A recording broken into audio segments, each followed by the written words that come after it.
From the surface, this looks like just another quiet stretch of the Atlantic. But it is not.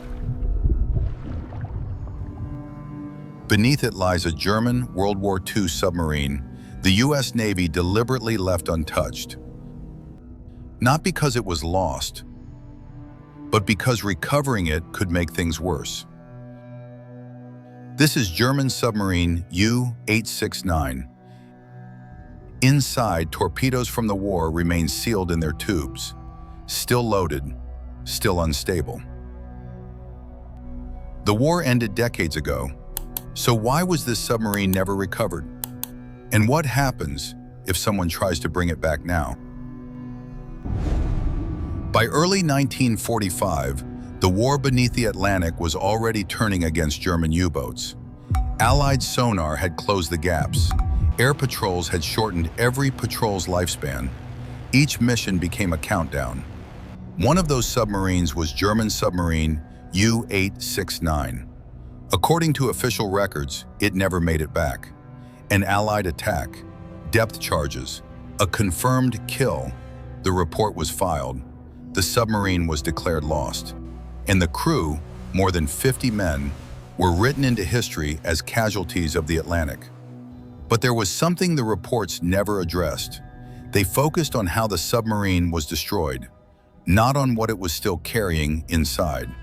For decades, no one questioned the conclusion. No distress signal had ever been received. No survivors had ever surfaced. And no wreck had ever been found. Still, the details never fully aligned. The patrol routes didn't match the supposed sinking location. The timelines conflicted. And the damage described in post-war records didn't resemble how U-boats usually failed under attack. The gaps were small, but consistent, large enough to suggest that something had been misplaced. Quietly, doubts began to circulate among historians and naval analysts. Not loudly, not officially, just enough to unsettle what had already been accepted as fact. On paper, U-869 was a closed case, a submarine already accounted for, a grave already assumed, which meant there was no reason to look for it. Until decades later, when search teams detected a submarine resting on the Atlantic seafloor, in a place no wartime record had ever mentioned. Not nearby, not adjacent, but far from where it was supposed to be. And that changed everything. Because if this submarine was never meant to be here, then why was it left exactly where it sank? The descent begins in silence, a location no recovery team was ever meant to enter. As the ROV drops through the Atlantic, light fades quickly. Pressure builds with every meter. The surface disappears above, replaced by darkness that has remained undisturbed for decades. According to the records, there should be nothing here. No wreck, no debris field, no reason for caution. Then the sonar returns a shape. Long, cylindrical, unmistakable. As the vehicle moves closer, the outline sharpens. A pressure hull. A conning tower collapsed inward. Steel plates bent, not torn, compressed by forces that acted in seconds, not minutes. This is not scattered wreckage. It is a submarine resting largely intact on the seafloor. Details begin to emerge. The bow, the forward section, and then the torpedo tubes. Still sealed, still holding exactly what they were built to fire. There are no signs they were discharged, no evidence of an attempt to lighten the boat, no indication the crew had time to react. Whatever happened here, it happened fast. The hull shows deformation consistent with a sudden, terminal event. There is no pattern of prolonged pursuit, no external damage suggesting the submarine was chased or forced to maneuver. And yet, nothing appears disturbed. No salvage marks, no cables, no cuts from recovery attempts. The submarine has been left exactly as it fell. At this depth, decay behaves differently. Corrosion is slow. Movement is minimal. Everything dangerous inside remains precisely where it was when the boat stopped moving. This is German submarine U-869, found where it was never supposed to be, and preserved in a state no one was prepared to confront. Finding the submarine answered one question, but it raised another, far more dangerous than its disappearance. Because if the torpedoes are still inside, and the pressure hull has never been stabilized, then what fails first when balance, pressure, and weight are forced to change? As the ROV holds position, the consequences of disturbing the wreck become clear. This submarine did not slowly fail. It did not sink over hours.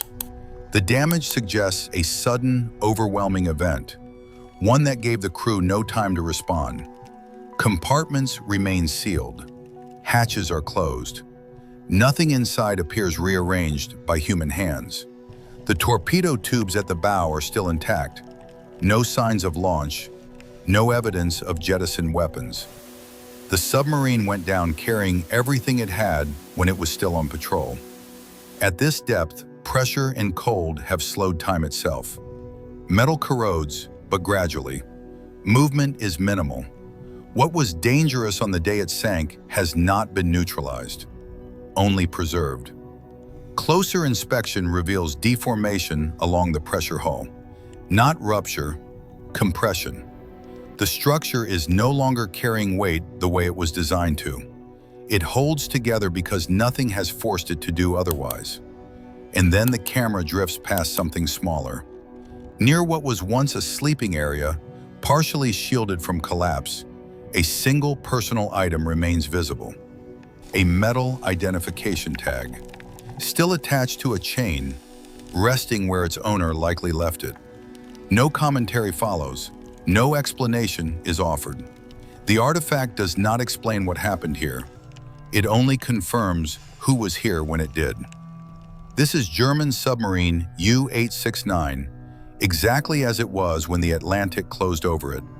A sealed weapon system, a compromised pressure hull, a war grave still carrying the tools it was built to use.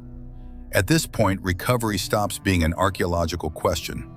Any attempt to lift the submarine would force unstable explosives to shift.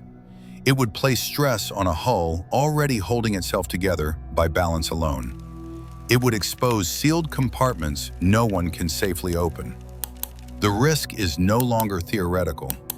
Disturbing the wreck would not preserve it. It would destroy it. And that is why the submarine remains where it is, intact, armed, and left alone, because touching it would make everything worse. The submarine remains on the seafloor, exactly where it stopped moving. Not because it was forgotten, not because it was unreachable, but because bringing it back would change what it is. German submarine U-869 is no longer just a wreck.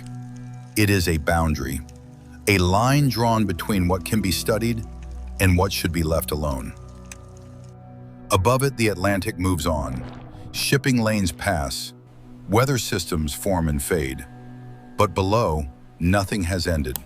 The weapons are still where they were placed, and they were never meant to be moved again. The structure is still holding itself together by balance alone, and the crew remains exactly where the war left them.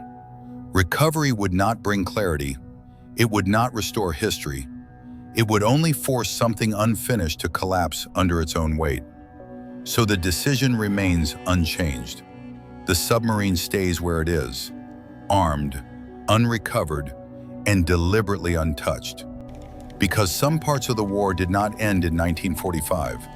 They were simply sealed away and left for the ocean to remember and for us to leave alone. When a weapon is left untouched for decades, is it being forgotten or is it still being obeyed?